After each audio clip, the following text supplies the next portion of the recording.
Hello and welcome back to another new edition of Windows and Current Affairs. And today is a very special day because today is one day that is going to be marked in the calendar, added to the day that we had the Golden Parade, another important day in the lives of all Egyptians and Egypt.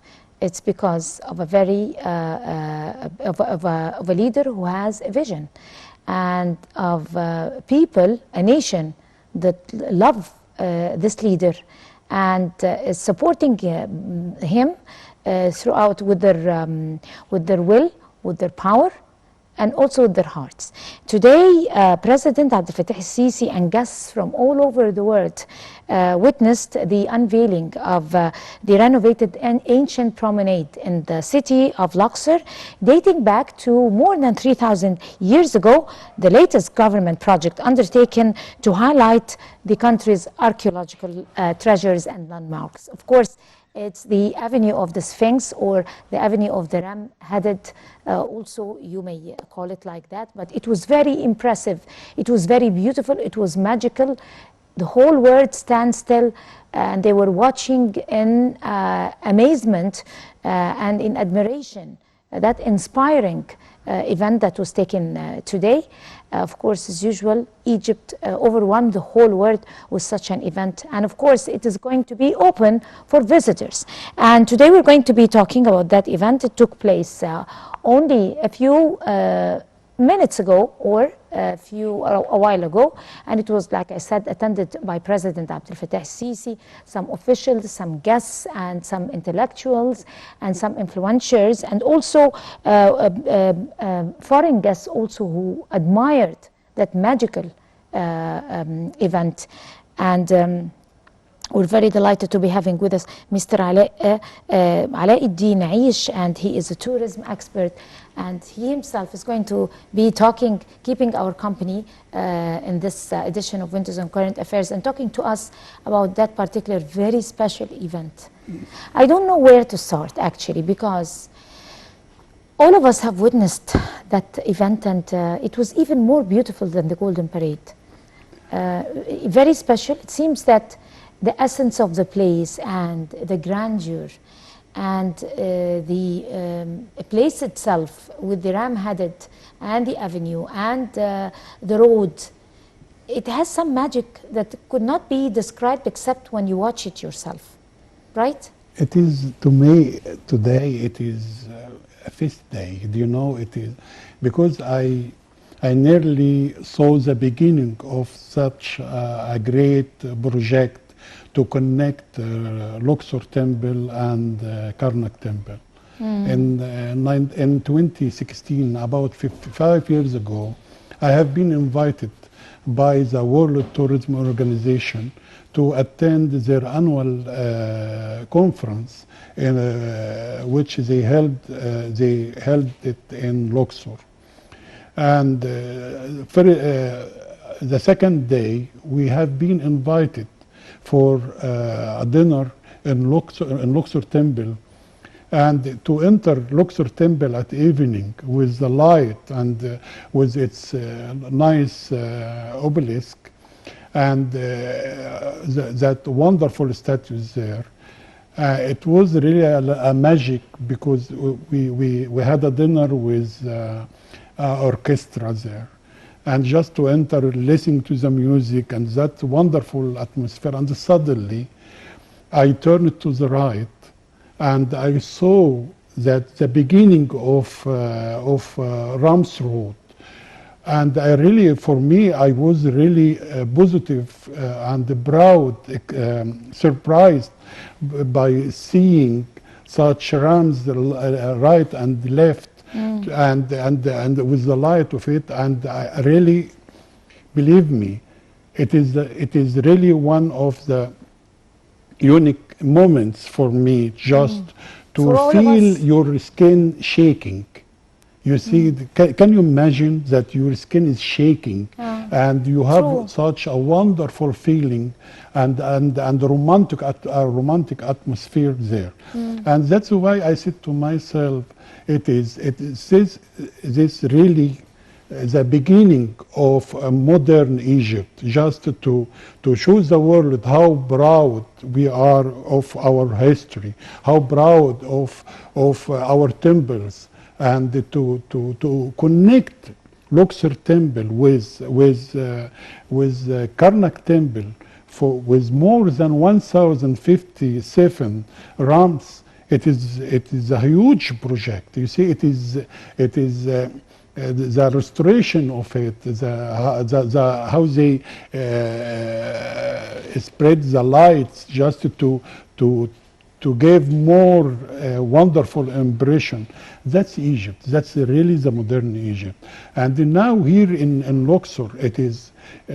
If you go there now, and because now we all watch the ceremony of opening Ram's route, and that ceremony did not, even if you watch it on the biggest screen TV, you cannot imagine it, you cannot feel it.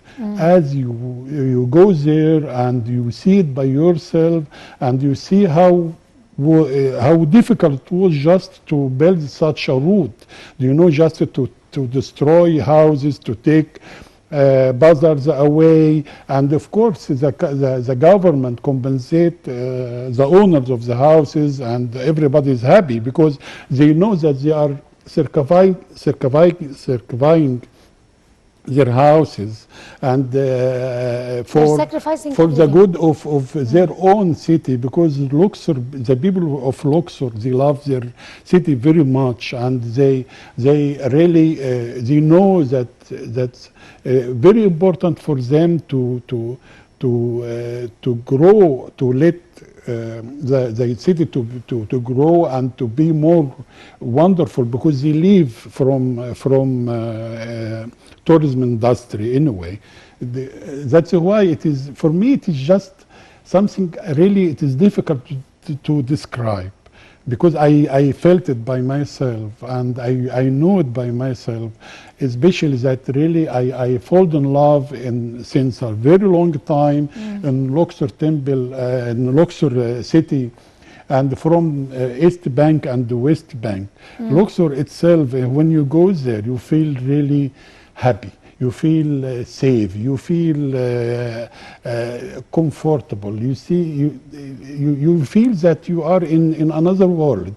If you just walk beside the Nile River, if you see now, because you know the government, since really the beginning of the 2010 onwards, they start to take care a lot about Luxor. You can see from the room of your hotel the wonderful Nile River, and the Hatshepsut Temple at the East Bank. You can see the tomb, the Valley of the Kings. You see all at night. All of that I can see it at night.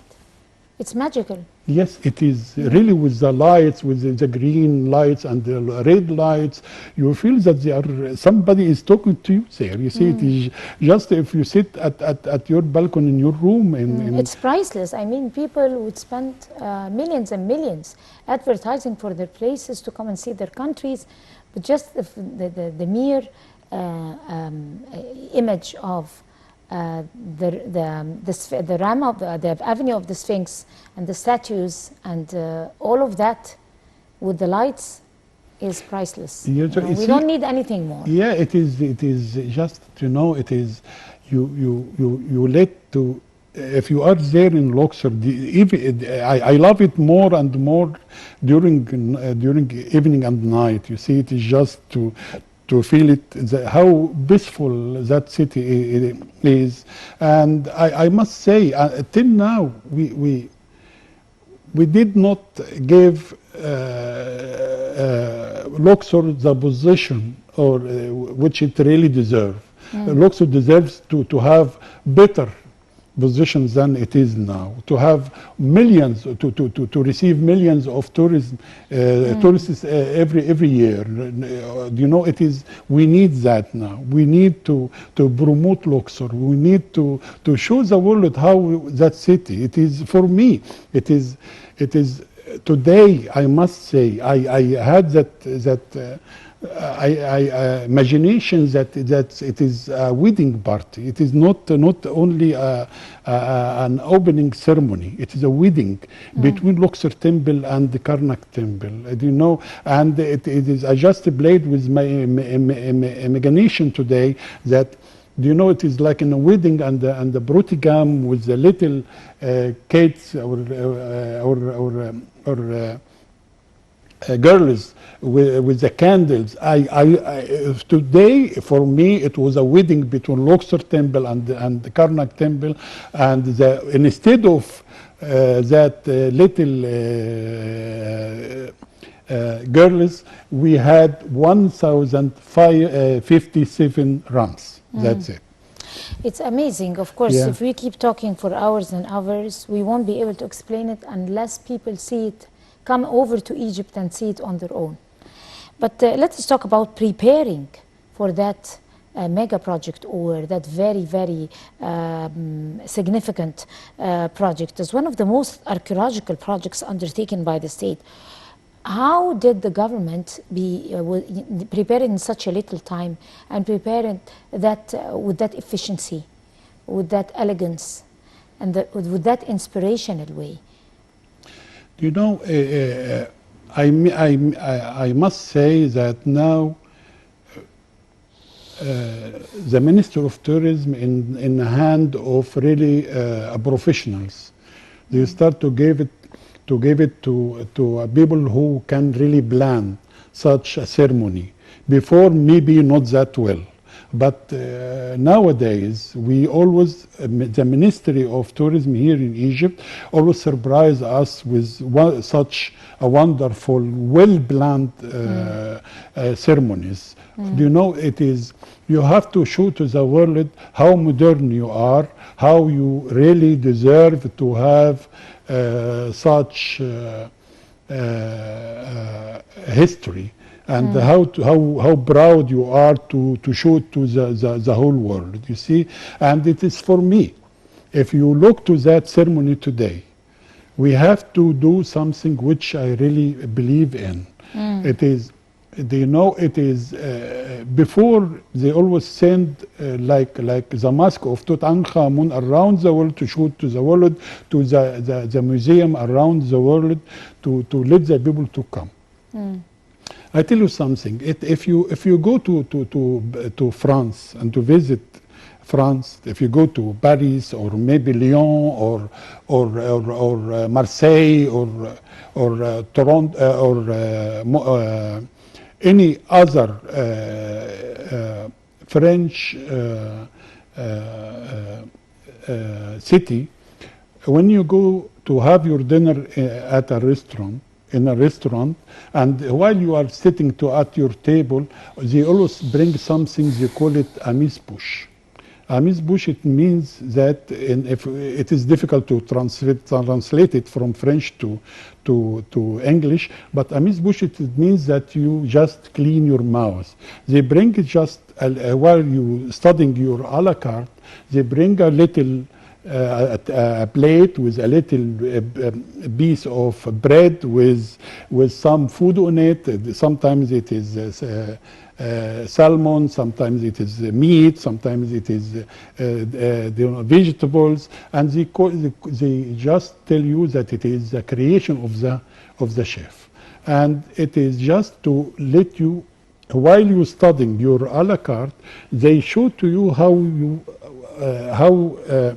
their food is really good, and in the same time it is like welcoming you and in the same time they are just showing to you that how the food good is, and to have appetite to order more and more than maybe you wanted to. For me, to send the mask of Tutankhamun or some pieces from here in Egypt to have a round trip to go to Switzerland, France, Germany, to United States, like that, it should be our amuse-bouche. It's just to show you have to go to them to let them to test it. You see, just to see it, to smell it, to attract them to come to Egypt. It is that's what we should do now. We have to go to the people, not or to the world, not to wait until they come to you. That's our way of promoting Egypt should be like that. What about them watching the beauty? I mean, why do we have to go? Because we're very attractive with our inner beauty, with the places, with the destination, with our treasures, with the Sphinx, the Avenue of the Sphinx, with our museums. They definitely might have curiosity a lot to come over and see us. I mean, yes, it is. We don't have to spend that much effort unless when they come, we have to be able to give them good service. Maybe you can allow me to tell you something which I really read. I have read an advice from a wise and a great businessman. He said, if I would like to start a business and I have a capital of $10 million, US dollars, I will invest 9 million in marketing and 1 million I will invest it in my business. Of course. You see, look how it is. 9 millions will invest it in marketing and only 1 million in production. I thought it was the other way around. No, Why? Maybe you will think it, yeah, because you have to. You can produce, you can have such a great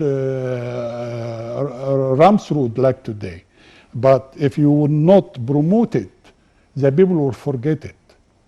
You see, that's a problem today. So I have to promote the for myself. memorandum of the people is really short. And if we are all happy today because, okay, we saw that road, how proud we are, and ask about after only 3 days. Anyone in the world, do you remember that Rams road? He would say, no, I don't know it. Oh, what? I forget it. You see, you have to remind the people. You have to bring it to the people. You have to promote it. You have to advertise it. You have to go to the local TV. You have to go to the schools. On again. Yeah, you see, like that. You have to, like that, you will receive really enough tourists. But Egypt, with that wonderful beaches, with the greatest temples in the world, Luxor is an open museum, and nobody is coming. Nobody, I mean, not enough are coming to visit it. You have to show it and remind the world always. Just remind them to show to them and talk and invite famous people to come to Egypt. You see, be always present in the media. The problem is in Egypt that we are facing, and we have to discuss it. Just but bloggers talk about us, and travel. All the travelers' experience, they include Egypt most of the time. It's one of the best inspiring places and destinations, most wanted destinations, and most visited destinations also. In many conferences, it is nominated as the #1 destination to visit. Like one of the conferences touristic conferences that were held in Spain. And Egypt was ranking #2 or maybe #1. So Egypt is doing fine. Its incentives, touristic incentives. I mean, we should know that we are privileged with history. But at the same time, how do you think that project is going to empower maybe the idea of coming over to Egypt? Me as an Egyptian watching what I've watched today, I guess we have to go to a short break, and we'll come to continue that particular part. Stay with us.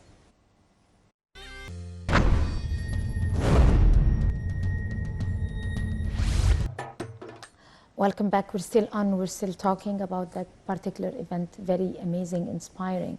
that took place today, the inauguration of the Avenue of Sphinx. And with us is the tourism expert, Mr. Alaa, Eish. And we were talking about that project. How important is it to boost and accentuate the idea of coming over to Egypt as a beautiful destination, and because of also those sites, seeing the inauguration of the Avenue of the Sphinx, or even seeing it later on after the inauguration, the way it is renovated. What exactly did they do in the Avenue of the Sphinx? It was renovated, or it was just arranged? No, restored. They restored it, yes. Not renovated, I'm yes. sorry. They restored it, and which really is very difficult, because most of them, they were not a little bit damaged, and they needed really a long... How long did it take? As I remember, I saw the beginning of it. It was 5 years ago, and but I think they started maybe earlier than that, and I think it takes about 8 years to restore 1,057. It is a huge number. We can, and you know, most of it they were really damage, and they needed really time. But now we are happy because we have a very professional, we have a professional restorator here in Egypt, and they have a very good experience now, and they are making a great job, and we are really proud of them. And I hope that we will deserves all respect. Yeah, it is for us in Egypt, such people, they are our capital, and especially that nearly every month we have a new discoveries here in Egypt, and such people, they are really important for us. But let us also talk about the importance of that particular event and events like that. I mean, the scene itself of the Sphinx is spectacular, and of course it's going to have its impact over the flow of tourism to Egypt, and especially to Luxor. And do you know, it is, for me, I look from a different side. We have people who visited Egypt before, and they know Egypt very well. For such a people who send a message, we say to them, you came before and you visited Egypt before, but you are missing something. We have new things to show to you. We have here in Cairo, in Luxor, in Aswan, you know, in the oasis. We have always something new to show. Don't say that it is only one time every day. I'm sorry? We have discoveries and excavations every day. Every day we might discover a pyramid. Yeah, that's it. And this is true. A lot. And that's why you say to them, you send a message saying, okay, don't just count it at once and never again. No, you will come to visit Egypt because you will find a modern Egypt. You will find a lot of things to see and to visit. You see, that's why. It is for me a lot, because you know, most of the people in European or Americans, when I meet them and talk to them, yeah, we visit Egypt and that's enough. Once, that's enough, no more. I don't come just to go to Hurghada or Sharm el-Sheikh. I like to go to Luxor and Aswan and June Nile cruise, and I have done it, and that's it. But no, we say no. You have done it, yes. You came and visited us, yes. But you saw old Egypt, not the modern one. You saw the old temples, but you didn't see a lot of things we will show to you. And especially now, we are all waiting for the huge celebration for the Grand Museum in Cairo, and which will be really a great positive surprise. Right, but how do you assess the touristic flow or visitors' flow to Egypt after the Golden Parade, after the inauguration of the Museum of Civilization? after the inauguration, especially after the inauguration of the Avenue of the Sphinx? As a tourism expert, and you're very good with that. As I told you, it is we have to remind them. We have to have to be present in all the exhibitions, and here, even if I am at the side of the Minister of Tourism and I say they are doing a good job, but in the same time I am blaming them not to stand at the side of the travel agents here in Egypt. They have to offer them good to offer them what you call it. The chance to take a part in the tourism exhibitions around the world. They have to because you know all of us after the beginning of that crisis, COVID-19 crisis, we suffered. We don't have enough money to spend to attend. To take a part in the exhibitions around the world, and which is really cost us a lot of money to buy flight ticket, hotels, and from I beg them to look to it and to help the travel agents here in Egypt, because they are the main resource of attracting the people around, or the tourists around the world to come to Egypt, because I know a lot of the owners of travel agents here in Egypt, and they spend a lot of money, and really to go to, for example, to Moscow, to London, to Berlin, to attend such exhibitions, and it costs a lot of money, and they cannot afford it anymore. But now I must say that it is we rely on the Minister of Tourism here in Egypt to stand at our side and help us to attend such exhibitions. Right, but also how can we invest? I'm so sorry, just that Sure, I criticized the Minister of Tourism, but I meant doing their really best. from We the have seen. positive side, not from the negative side. Exactly, but we have seen Minister of Tourism and Antiquities, Dr. Khalid Al-Anani, we have seen him doing a great job today, especially that very spectacular That's it. event. They are doing it's beyond really. imagination. They are working hard, but in the same They time, deserve they respect. have to look to us to have to help The people in the industry. Yes, that's but touching on that or building on what you're saying, let's also mind or take it in consideration that we could also invest on things that the Ministry of Tourism create like this event. People like you in the industry, not specifically you, but people in the industry should invest on that. I mean, having that particular spectacular event taking place today, we can invest on it throughout the winter season. How can we invest on it? Yeah, but we already invest a lot of money just we work hard all. I must say, because not because we are competitors, but we are competitors just trying to stand on our feet again after such.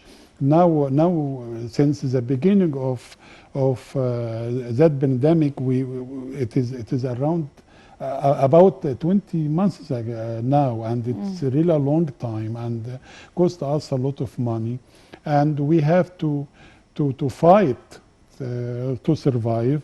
Nowadays we are happy because really the tourist industry is really going well from day to another. We receive now really a lot of requests. Egypt is going really to be one of the top destination around the world, and everybody really is really happy to come to Egypt, especially now during the winter, because for us winter is really our big period, because during winter you don't have a lot of competitors around the world. We are maybe one of a few destinations which we call it winter resorts. Right. Because Egypt normally is a winter resort. A lot of people do not know that Sharm el-Sheikh is a winter resort. Hurghada is a winter resort. Luxor winter resort. Aswan as well. Cairo. Yeah, that's it. Yeah, and that's why it is for us during winter. You have all the Mediterranean Sea. They are not your competitors. Only during summer. But during winter, you are the only one, because we have a warm weather here in Egypt. You can during winter you can go to Sharm el-Sheikh and Hurghada and enjoy the beach. You can start your classic tour here in Egypt by visiting Cairo, Luxor and Aswan, enjoy a Nile cruise, or even relax on a dahabeya between Luxor and Aswan, and going at the end for a couple of days lying on the beach. While you are lying on the beach, you see, and enjoy the sun and the fresh air. Maybe your family in Switzerland, in Germany, or another European country, they're suffering they are from just the snow. Yes, shaking from. Yes, on that very beautiful note, we're going to be ending it here. Mr. Alaa Eish, you are a tourism expert, and thank you so much. And I guess we'll have to end it here with this edition of Windows and Current Affairs. Many thanks to all of you. Until we see you again next week, that's a goodbye.